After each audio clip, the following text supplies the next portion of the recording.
Ladies and gentlemen, good afternoon, everybody. The University of Chile really thanks you for being here, and we would like to welcome you on the behalf and the members of the Alliance of University for Women in the Instancia que Academia, reúne an a 12 instance that will casas de gather estudios together chilenas y a la 11 Universidad de Harvard. universities and also the University of Harvard, initiative of cooperation that allowed the visit to our country of Judith Singer, Vice Rector of Teachers Development, Professors Development and Diversity of the University of Harvard, who is going to be talking about the dialogues about women in the academia, current context and lessons and progresses. At the beginning of this meeting, we would like to greet Mr. Professor Claudio Pastene, Professor Claudio Olea, Director of the Academic Development, who has led this initiative, and we would also like to thank you for the presence of the authorities of the different universities or friend universities, international organization, special guests who have accepted this invitation through this Hall of Honor, and also the virtual platforms which is being transmitted both in English and also in Spanish. The 12 universities from Chile that from 2019 are part of this alliance that has as a purpose to share and to talk about experiences, best practices, and difficulties within the universities to increase and reinforce the presence of women in the academia and give more visibility to their contribution besides promoting the development of the career of women in the academia. We would like to say hello to the University of Catholic Santiago, Desarrollo Adolfo Ibáñez, Los Andes. Cristina Errázuriz is here with us, Vice Rector of Communications, Santo Tomás Mayor Central Las Américas, and also the rector Pilar Rollere is here, Diego Portales, Alberto Hurtado, and our own university in relationship with the Office of Diversity and Professors of Development in the Harvard University and the U.S. First of all, I would like to give the floor to Claudio Pastene, Vice Rector of Academic Issues, to take the floor.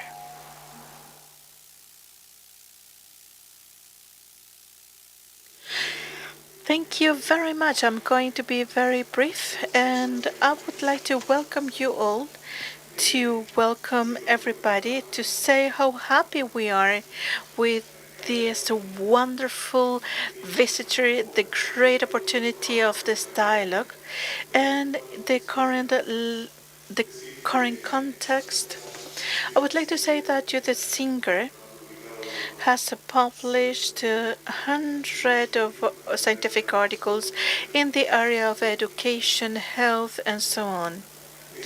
And also, it has been working closely.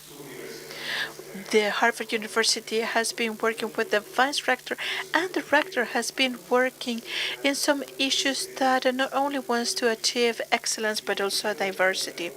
I think that this is an hopeful. It is a great opportunity because in Chile, our society understood that there are some things that we need to move forward. And not only because we are forced to move forward in terms of gender equality and some other topics, but it is good for us. And when we work in a different context with different point of view, with different culture, with different visions, what we do actually is to promote better conditions to make the best decisions as it is possible for us. And that is the way that we would like to progress in the fastest way as the University of Chile. For also, when we see the percentage of men and women in the pre-graduate, and then in the pre-graduate we've got a 55% women, and then we ended up with roughly a 20% in the postgraduate studies in women as members of the academia and as researchers. And also, we would like to welcome everybody for the academic development, Claudio Olea, and I understand that this is the director of the Alliance of Universities. Thank you very much for organizing all of this, and also to welcome Judith Singer, and thank you very much for the presentation, Judith.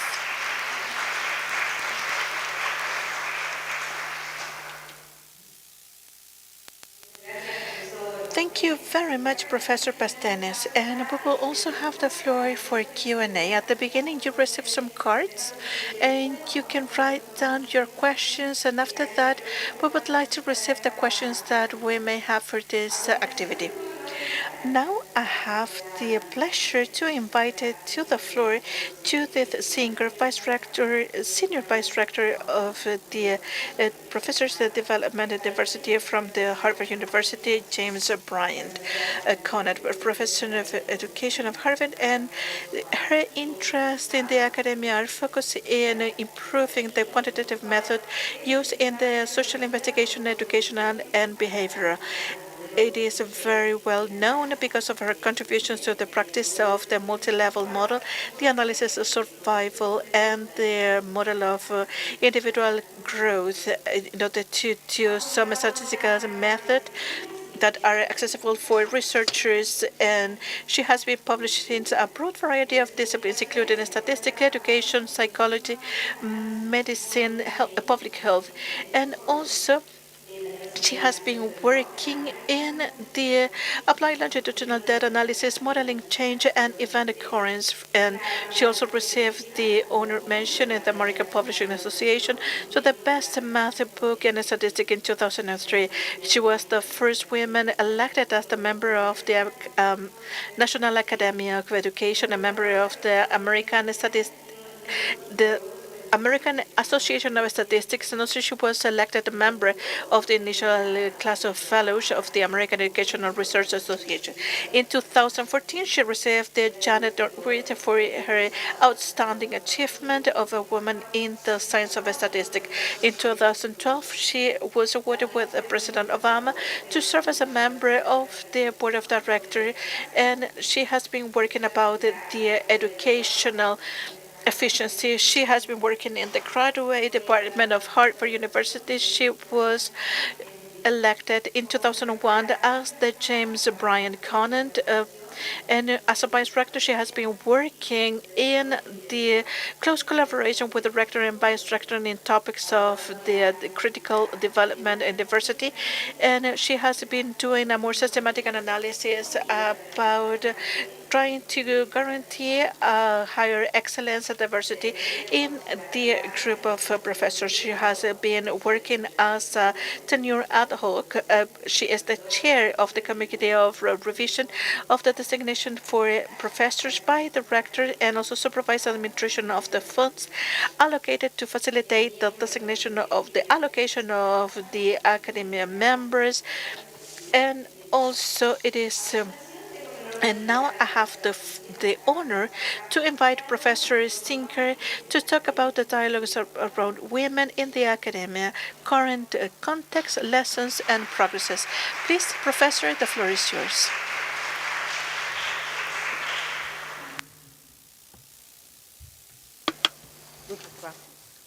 For that generous introduction. Muchísimas gracias por la tan amable presentación. Estoy encantada de poder estar aquí. Es un honor poder estar de vuelta en Chile y hablar del avance con las mujeres y la alianza que se ha creado por todas las universidades fundadoras. Este es un gran placer poder ver cuáles han sido los logros al trabajar en conjunto.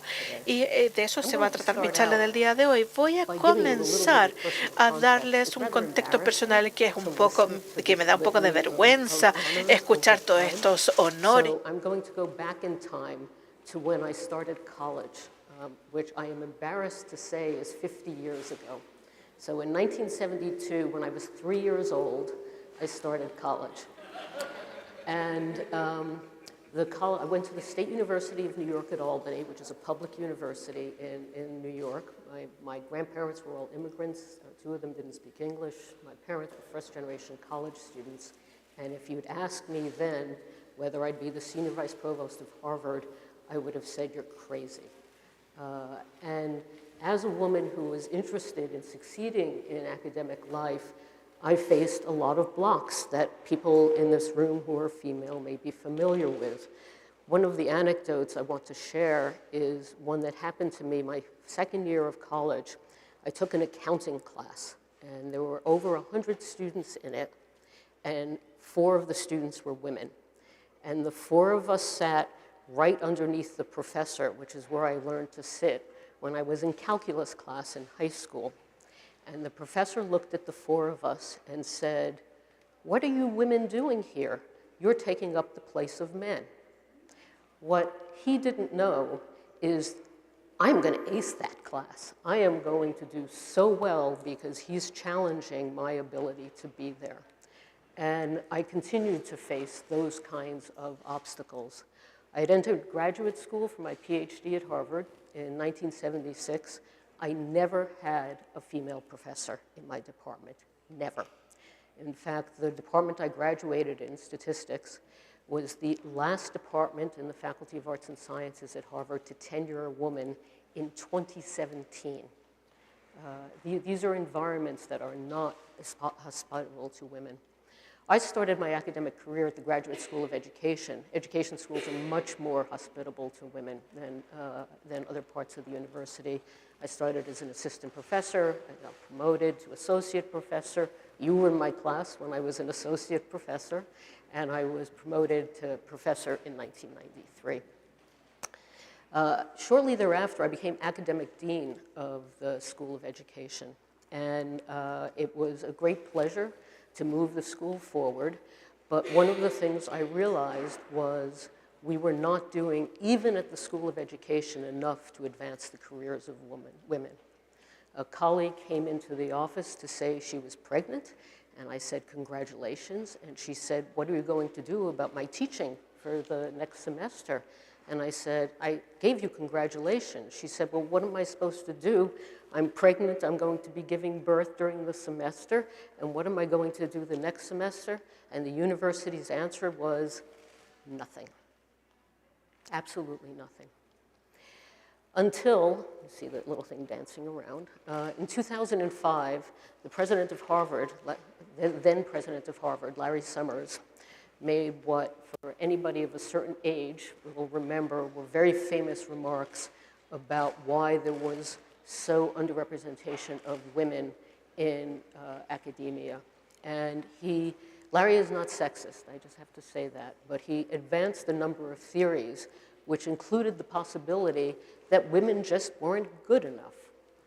And this was quite offensive to a number of people, not just on the Harvard campus. This was heard all around the world.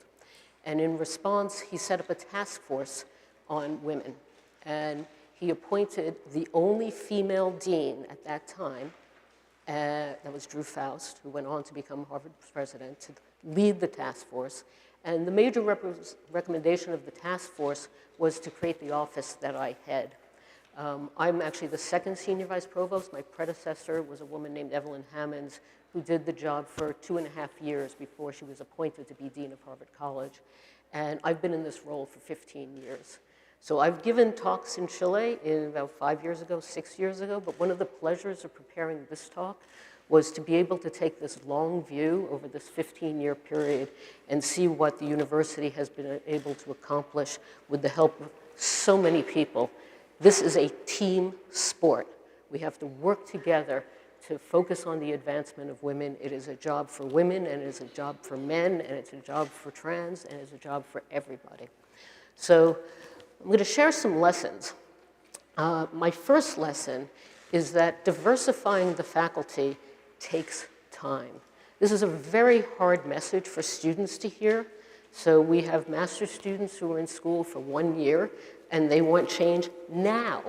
We have undergraduate students who are there for 4 years, and I've been here 4 years, and so little has changed.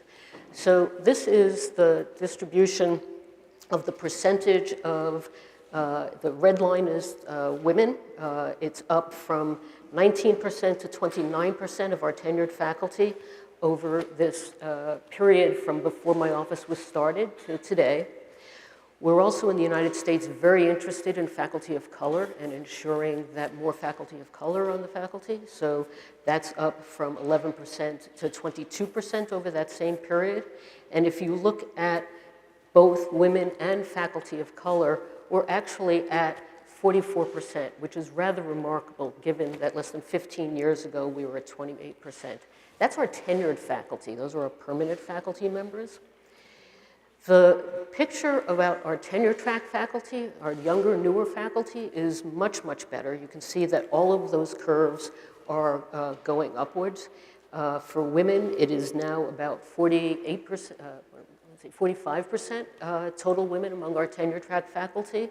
And if you combine our tenure-track faculty, our women faculty and our faculty of color, we're up to 68% of our tenure-track faculty are women and or people of color.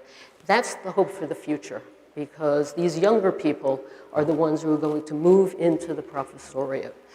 One of the things I've also learned is that if you only focus on what we call the stock of faculty, the people who are on the faculty at a given time, you're not going to see the trends about what happens about the new people you hire. So on the next slide here, these are combining all our ladder faculty, so our tenure and tenure-track faculty, and it's showing the same trends I just showed, and they're called the stock. So if you think about your faculty as a sink of water, you only change the composition of that sink when you put some new faculty in and you take some older faculty and you let them out. So the chart I'm going to show you now is the progress we're making in our new hires. And this is something that I urge the members of the Alliance to really focus on, because changing the stock, changing that sink of water is really hard, but you can change who you hire. So this is the percentage of women among our new ladder faculty. So it combines our tenure-track and tenure-track faculty, tenure and tenure-track faculty. For the last 2 years, Harvard is at gender parity. 50%, actually it's 53% this year, 50% of the people we're newly appointing to our faculty are women. I never thought that would happen in my lifetime. That's the hope for the future. And if we include faculty of color, this year we're also at 50% for our new faculty or faculty of color. And combining the two groups, we're at 76% of our new faculty or faculty of color. I host a New Faculty Institute every year, and it was on Zoom for the last 3 years, but this year was in person in the fall. And when I gave these statistics, people were like, I don't believe it. And then I said, look around the room. Look at your new colleagues. And it's a much more diverse group than we ever had. So I encourage people to really focus on the new appointees, because that's where you can really make change. The other place you can make change is at the top. Ironically, it is easier to change the leadership of a university, the rectors, the vice rectors, the deans, the people who are in charge, than it is to change the faculty, because the leaders turn over more often than the faculty do. The faculty stay a long time. This is a picture of the leadership of Harvard right now. There's something called the Academic Council. I'm the person in the lower right-hand corner, if you can't recognize me. And next to me is the executive vice president of the university. She runs the operations of the universities. And the other 6 people are all deans of our schools. And yes, it's still the dean of the Ed School, who's a woman, and also the dean of the Radcliffe Institute, where Drew Faust started before she became president of Harvard. But it's also in the upper left-hand corner, Claudine Gay, who is our dean of Faculty of Arts and Sciences. That's our most powerful faculty. Bridget Long is the dean of the Graduate School of Education. Michelle Williams, the next one on the lower left there, is the dean of the School of Public Health, and so on. You'll also notice that 4 of these women are people of color. So this is a major change. When Larry Summers had to appoint a woman dean to be the head of a task force on women, he had one choice. Now he would have many, many more. In addition, the role of the leadership in changing the university cannot be underestimated. When I was a faculty member only, I don't think I understood what kinds of differences that a leader could actually make. So diverse decision makers can make a huge difference. Focusing on who's going to be making the decisions about who gets appointed, who gets tenure, who gets resources, How do you change policies? You need people in leadership positions who are willing to make change. You've also got to galvanize stakeholders. Every person in this room should raise their hands and commit to being a stakeholder for change at your university. You're the people, you're the Army. You're the people who are going to help change your universities to make them more diverse and more welcoming and more excellent as a way of making them more inclusive. Engage both women and men. I am so happy to see men here in the audience. The first year we had a committee on faculty diversity. I was the representative from the School of Education. We were all women, and my predecessor in my role said, give me advice about what we could do to make this committee more effective. And I raised my hand and I said, add some men to it. And a woman from another school said, why would we want to do that? They don't understand the issues. And I said, that's exactly why we need them in the room. We want men who understand that having a more inclusive workforce is going to make us a stronger university and a better university. And so it's great to have men scattered here. Thank you very much for being here. And you also have to allow for diverse group views. I think this is something, in the United States, we're having a very hard time with people learning how to civilly disagree with each other. And in these conversations, diversity is not necessarily easy. There are lots of studies that show it's much easier to only talk to people who look like yourself. When you have a diverse group of people, it's going to be harder. So you have to recognize that going in, but you're going to make better decisions. If everybody thinks like you don't need anybody else to be making a decision with you. You need to hear the other points of view. Another thing that I've discovered is diversifying the board of trustees is a key part of changing the university. This is the gender composition of what's called the Harvard Corporation. That's our board of trustees. Among the many things our board of trustees do is they elect the new president. The faculty in American universities, the faculty don't elect the president. It's appointed by a board of trustees. And what you can see is down in 1987 at the bottom, there were no women on the board of trustees at Harvard. And then gradually it went up to 2022. The board at Harvard is now 50% women. I present to them every year, and I can tell you when you walk in there and half of the people that you're talking to are women, it is a different conversation. In addition, at 50%,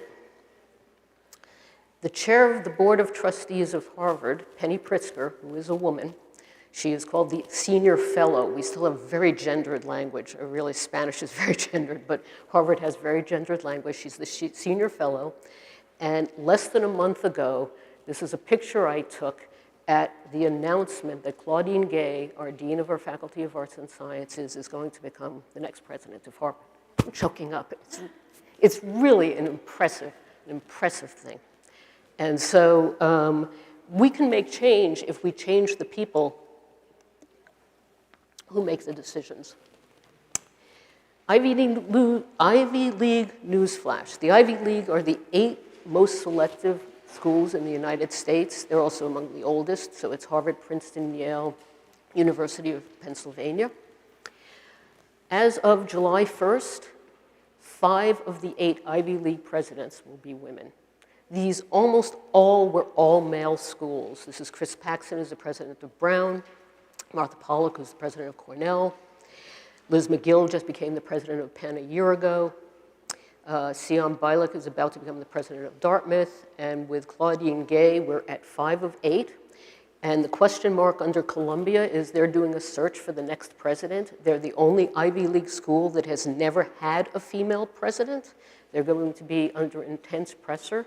But at least 5 of the 8 Ivy League schools are now led by women. And in this morning's Washington Post, I read that George Washington University just appointed their new president, and she's going to be the first female president of George Washington University. All across the United States, the appointments of women into these leadership positions are going to change the nature of what it looks like on the campus to see a woman in a leadership position, or at Harvard, someone who's the child of Haitian immigrants to be the president of Harvard University. It makes a difference, the representation about who you see in front of you. However, not as all rosy. So that's all the good news. Now I'm going to give a reality check.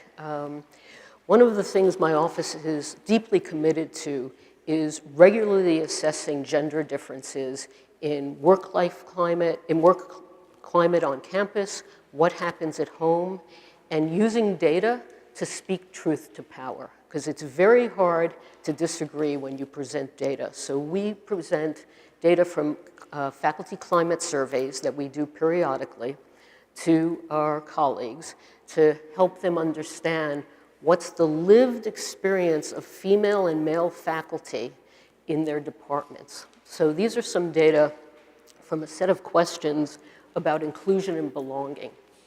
So some of the statements are, faculty members are respected here regardless of their ethnicity, gender, race, religion, politics, sexual orientation, or disability. In my workplace, everyone is treated with respect. My workplace is free of bias and discrimination. And I don't think the laser works, but the F's on the left are for females, and the M's on the right are for men.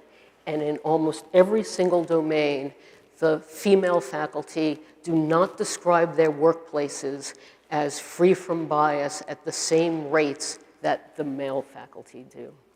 And interestingly, the differences are larger among our tenured faculty than our tenure-track faculty, who tend to be our older faculty, who remember the mistreatments that they had in the past.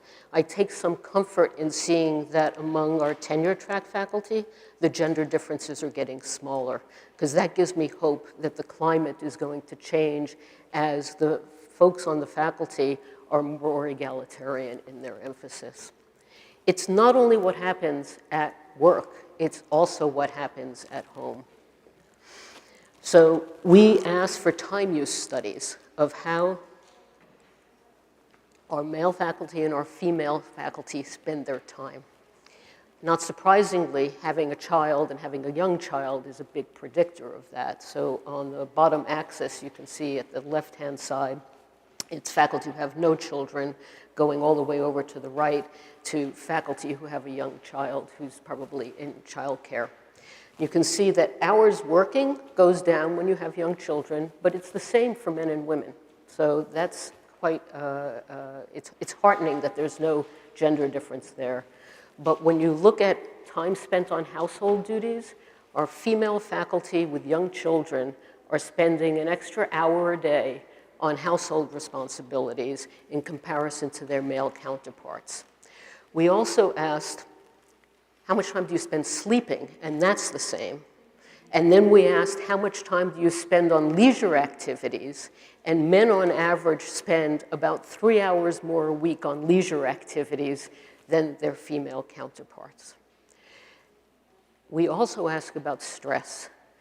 There are lots of stresses outside of work that people take with them when they come into the campus. And so the largest sources of stress among both our male and female faculty are childcare, children's schooling, and household responsibilities.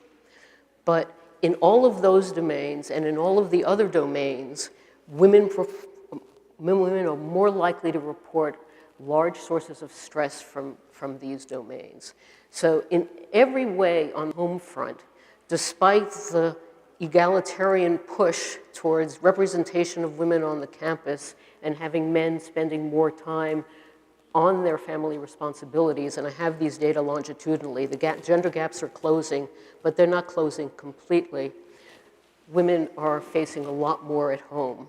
And so the question is, what can the university do to make a difference? So we have put an enormous amount of energy into helping our faculty parents succeed.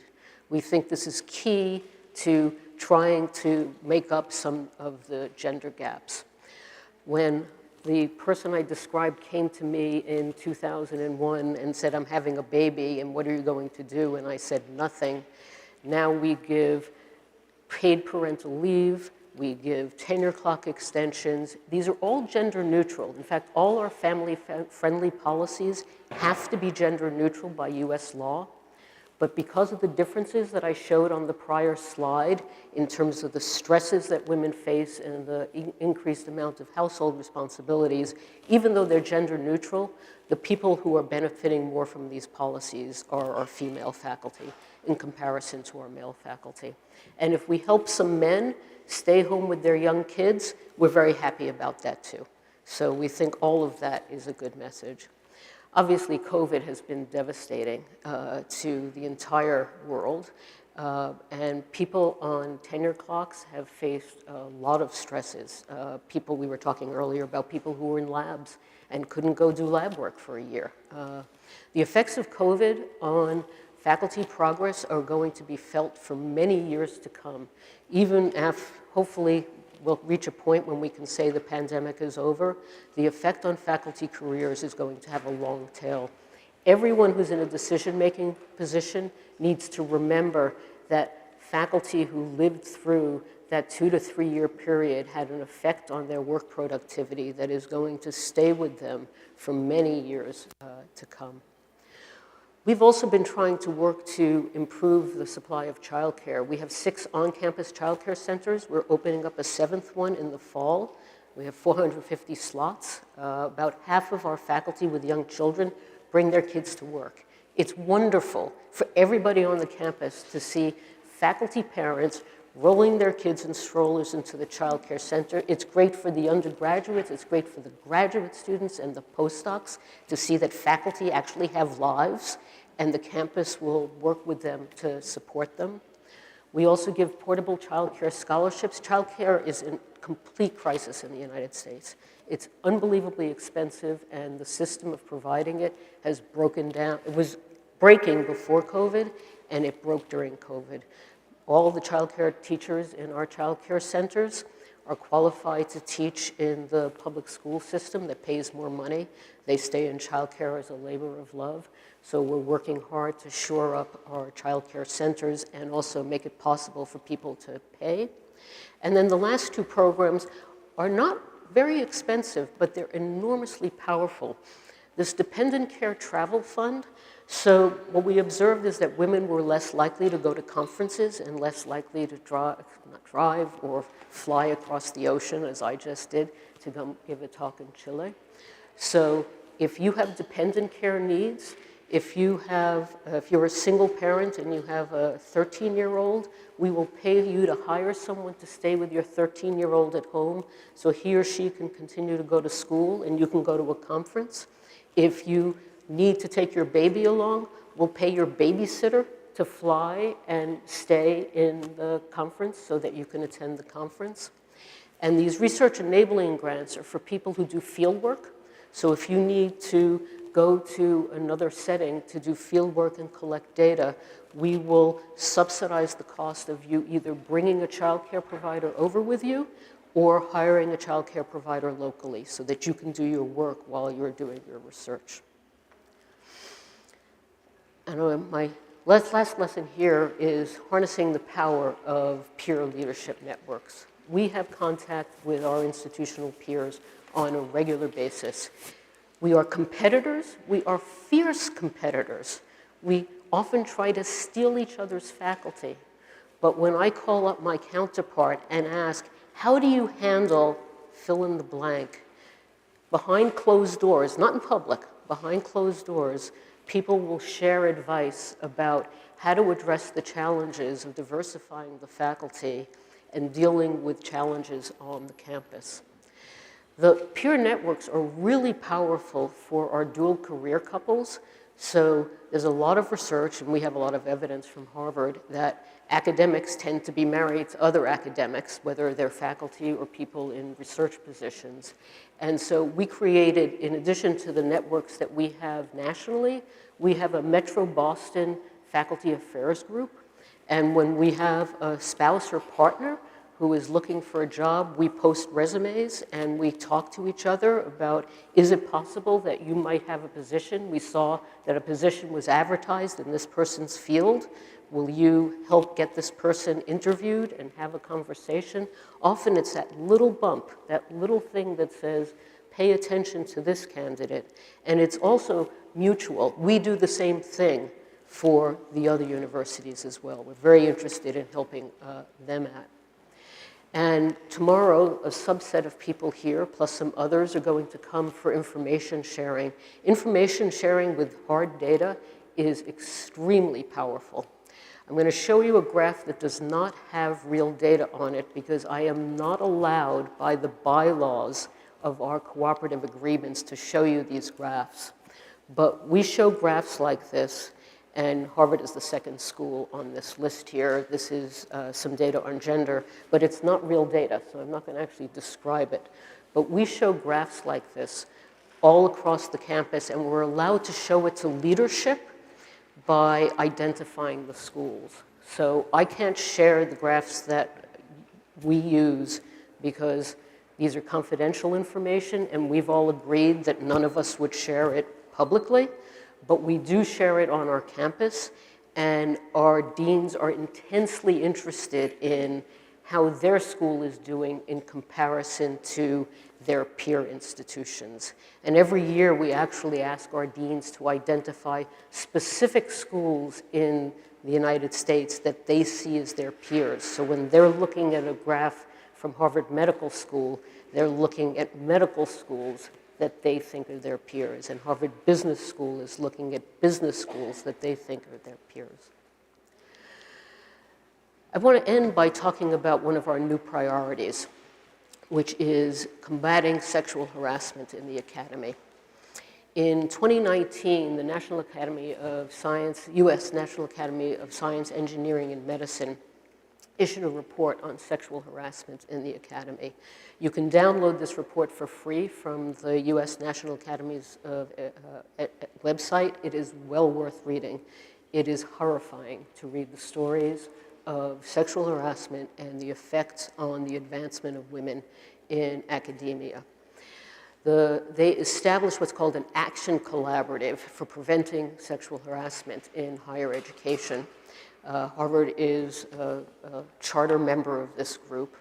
And one of the things they were particularly interested in doing away with is something that in English has a very poetic name. It's called pass the harasser. So what happens when someone behaves badly on campus A, he or she goes to campus B, and campus B doesn't know what happened on campus A, and then something happens on campus B, and it's like, I didn't know. And so as a collective, we're interested in doing away with this practice. It's not a policy, it's a practice of letting people leave one school and going to another school. We're helped because in 2020, the U.S. National Institutes of Health, which funds an enormous amount of biomedical research in the United States, said, we can do something about this problem. Whenever a principal investigator leaves an institution to go to another university and wants to transfer his or her grants, the National Institutes of Health will now contact the former institution to ask whether the individual left because of either a finding of sexual harassment or during an investigation that had not completed. And that's when most people leave. In other words, you're under scrutiny and you're going to leave before they have a chance to actually have a finding. In 2021, the Harvard Corporation, which now has many more women on it, issued an external review of our practices and found that they needed improvement. They very much wanted us to make progress on this pass the harasser problem, and they didn't want us passing people, but they also didn't want us hiring people. And so this year, we are conducting the first phase of a project where we are giving every candidate for a tenured position in either our Faculty of Arts and Sciences or our medical school, which are our two largest schools, fair warning that we want to commit to fostering a culture where everyone can thrive and experience a sense of inclusion and belonging. We want people to model that and to support the commitment The external finalist for this position is going to have to complete a conduct questionnaire about whether they have ever had findings, and we've expanded it to not just be sexual harassment. We also include research misconduct and other forms of fiscal misconduct, et cetera. And anybody who applies has to read an ad that says, we're going to follow up on these things, and if we find that this is not somebody we want in our community, we're not going to hire you. So this is an ad, if you Google Harvard professor mathematics, you'll find this ad, and our ads for tenured positions in our Faculty of Arts and Sciences and our medical school for senior positions now all say this. And so we're trying to send a real message to the community that we want to be a different environment. And if you have nothing to hide, you have nothing to hide. But if you have something to hide, stay where you are or go someplace else. We don't want you. And I will also add, it's not just who we take in from the outside. We have to focus on our own behavior on campus. We know we have bullies on our campus. We know we have people who do not treat people well. So we went through a 2-year process of developing policies of non-discrimination and also against bullying. We released draft policies in last spring, and they've been open to public comment for a period of about 8 months. And this spring, we will be announcing our new policies on anti-bullying and non-discrimination, and we'll be rolling those out in the fall. And it means that anybody on our campus, whether they are a faculty member, a staff member, a student, anyone can file a complaint of discrimination or bullying, and we will investigate it. Obviously, not every complaint is going to be found to be justified, so there will be a process for investigation. We also hope that by rolling out these policies, we will be sending a message internally at Harvard that we're not going to tolerate behavior that I can tell you has been tolerated on our campus for way too long. And I'm very cautiously optimistic that by rolling out new policies, we can change the climate on our campus for our faculty, but also for our students, and frankly for our staff, who are often the subject of some of the bullying that I'm describing here. Once again, this is not just about women, this is about everyone, but if you look at the complaints that we receive, they are disproportionately from women. And so we see this as a way of ensuring that the women and everyone in our community has an opportunity to raise issues of concern that in the past they might not have. So I'm going to stop here because I think we're going to have a conversation. I want to thank you all for nodding and paying attention. And I hope I didn't speak too fast. I really tried to slow my Brooklyn accent down. And I welcome the conversation. Thank you all.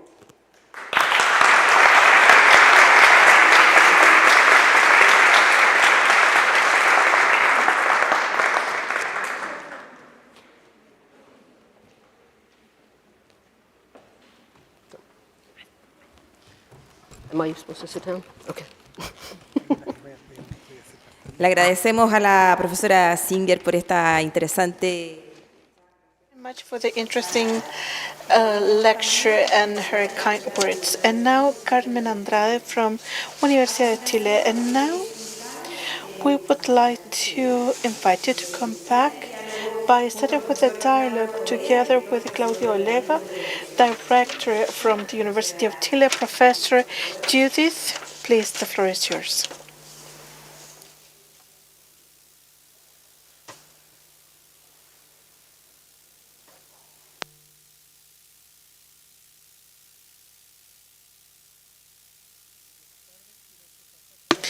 Good afternoon.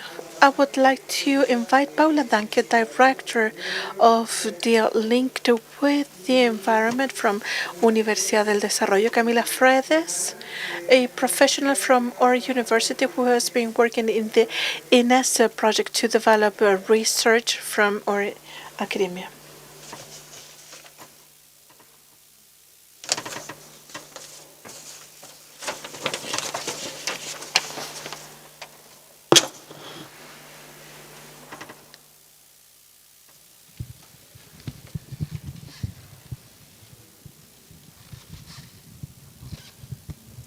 ¿Se escucha? Can you hear me? Bueno, un poco retomando Well, just to cover it, once again, Judith, thank you very much for being here. In 2019, thanks to a visit of Judith to Chile, we created an alliance in order to work to eliminate the gaps in the academic development. We've got 12 universities, and we have been working together, having a survey and results indicators, but also what is of a biggest concern, and also is that we've got some specific actions and positives in order to eliminate this gap. All of our universities, they've got a gap. considerables, como dijo nuestro vicerrector, efectivamente el número de académicas.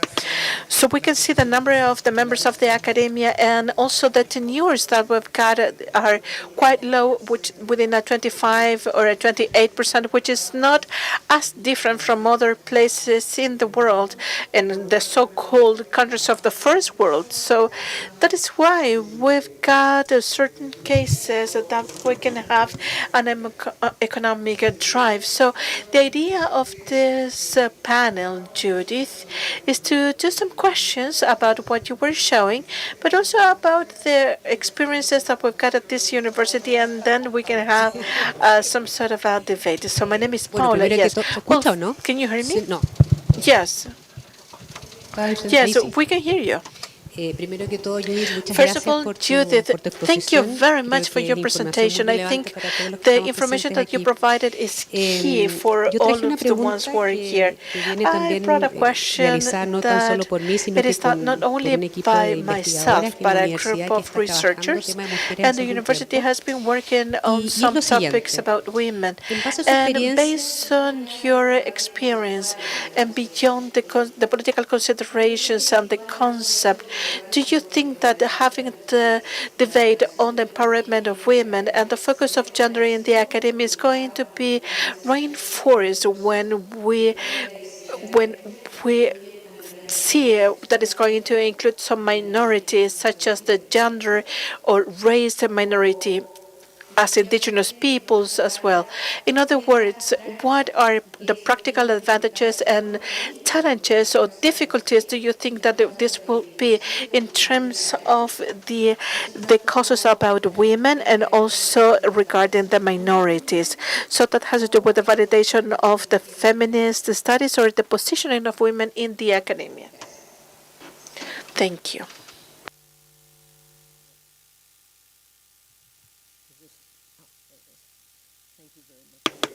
Muchas gracias por su pregunta. Me voy a quitar esto, porque me escucho en español. Bueno, uno de los desafíos que enfrentamos es que estamos diversity in interesados en all la its diversidad realms. And so en we todos los need to sentidos. have a much broader definition of diversity in order to succeed. I think that certainly in the case of my office, we started out focusing on women because the incident that gave rise to my office was comments about women in science. The task force that was created was called the Task Forces on Women. There were some footnotes about minorities, but at least in the US context, it is not a zero-sum game. We need to think about diversifying the faculty in many different ways. And we also need to think about diversifying the canon. So one of the ways in which we have increased the representation of faculty of color on our campus is we now conduct searches that we never would have conducted years ago. So we conducted a search in Native American history, and it would have been open to people who were not Native American, but it allowed us to appoint our first Native American historian because we wanted to have Native American history represented in the curriculum. We are about to appoint our first professor of Latin American music. This is a university that music that was written after 1800 is not music. If it wasn't written by Bach, Mozart, or Beethoven, it wasn't worth studying. So our students are often the forces that are pushing us because they want to have other kinds of educational experiences. So it's also broadening who we hire, but also broadening what it is that we provide for study. But we don't want to have too strong a correlation between people's demographics and what they study. So we want to ensure that there's diversity not just at the highest university levels, but within fields. And so it is work. And sometimes it involves difficult decisions, but I think that's part of the challenge any of us who are in academic leadership positions face to try to move our institutions forward. Hemos hecho algunas preguntas. Después que le haga la pregunta a Camila, vamos a coger una o dos para... You pick one or two questions for Judith. Camila? She's a member of the academic development, and also she has been working in the INAS development. It was support from the government to universities to reduce the gap in research. So Camila, please. Hi, Judith. Hi. Hi, Judith. Thank you so much for your lecture from INAS. We just wanted to know if you can give us some key recommendations in order to support research developed by women, and with this we can reinforce their academic career. Which recommendation from Harvard you can make on this? May I put the question back to you? ¿Puedo What do you devolver do? la pregunta? ¿Qué Is hace? this live? Me May I put the están escuchando así. question back Puedo to you and say, devolver what are la you doing pregunta y decirle qué están now? haciendo, preguntarle qué están haciendo.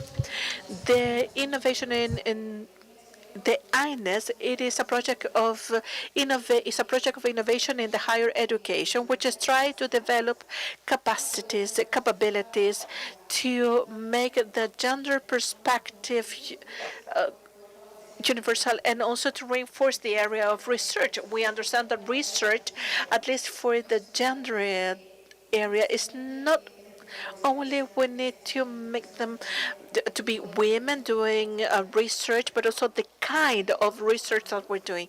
By covering these two areas, we just wanted to know which measure has taken Harvard regarding the research made by women, so this could help in their academic development. We would like to think that we've got funds which are specific for women, but which other measures have you included on this regard?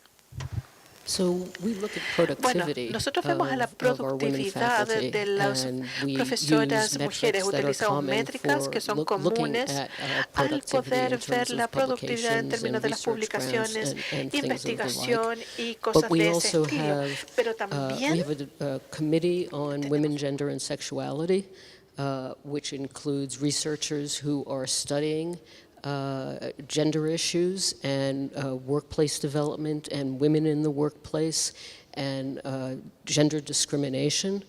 Under U.S. law, we are required to do salary studies to ensure that our women faculty are paid equally to our male faculty. And having the federal government, and actually Harvard is in Massachusetts, and the Commonwealth of Massachusetts also requires that we do these salary studies. So these are ways of looking under the hood and trying to get a better handle on what the issues are.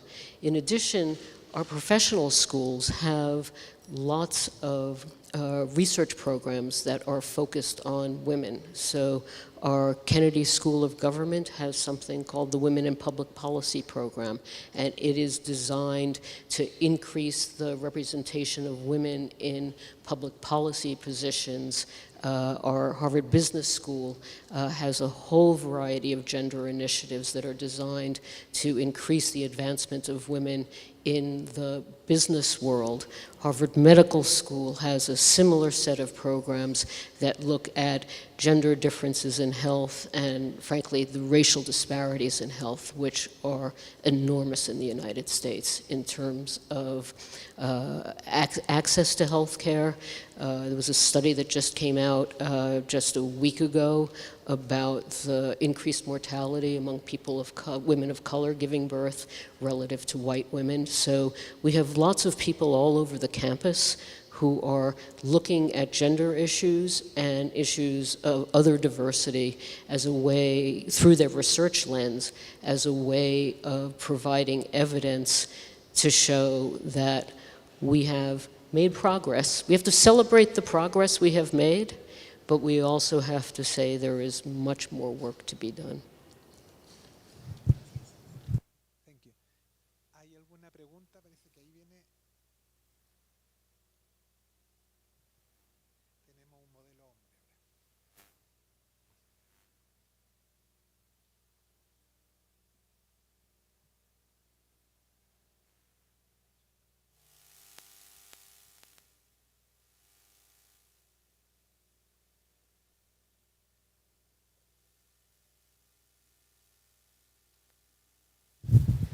Lots of questions. Vamos a escoger Muchísimas solamente preguntas. una. We're just going to pick one. Just pick. Pick one. Pick the lucky one. This was not prepared for sure.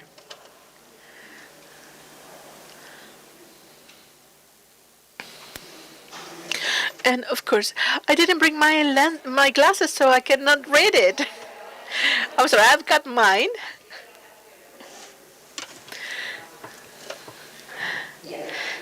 Okay. Should I say who asked this question? Catalina Román, de la Pontificia Universidad Católica de Chile. Y la pregunta es la Chile. And the question is the following.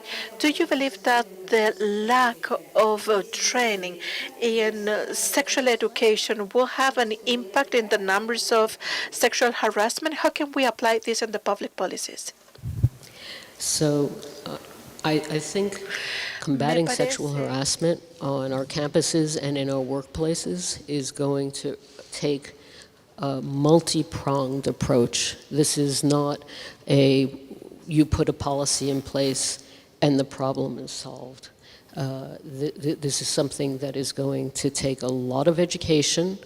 There is some research on what is called bystander intervention, where if someone sees something happening, teaching people to intervene, so it's not always up to the target of the harassment to fight it off, but having allies who will fight it off.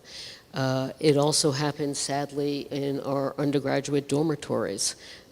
So it happens at all levels, and it's going to require a lot of education. And unfortunately, it probably will require some unfortunate high-profile incidents that may cause people to think twice about doing something that would not be commensurate with our community's values. And I think it is also something that we can do much more effectively as a collective than we can do as individual campuses. This is something that is pervasive in our communities. We have surveys that are done of our student body and document just how pervasive it is at our campus and on other campuses, but also we are now asking questions of our faculty and of our staff. And this is going to be a long project. This is not going to be put in place a policy, turn it on, and problem goes away. This is going to take quite some time. But it's important, worthwhile work. These are the communities that we live in, that we go to school in, that we want to foster the next generation. And so taking the long view of tackling this, I mean, the Me Too movement is relatively young, and that's what gave rise to a lot of these initiatives. And unfortunately, on the Harvard campus, we've had some very public incidents where individuals have gone to the media to lay claims because we didn't have policies in place. So part of putting policies in place is to say,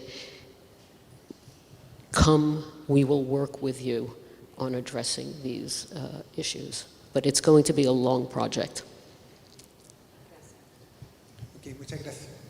Yo creo que como vamos a tener un café, ¿se escucha? No, ahí sí. Ahora sí. Ahí sí.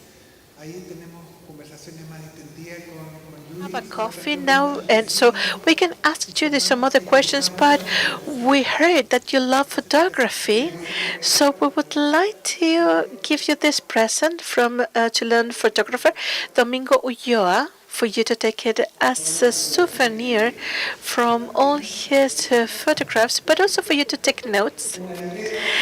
This is Amanda Lavarca, our first doctor from the academia in the university.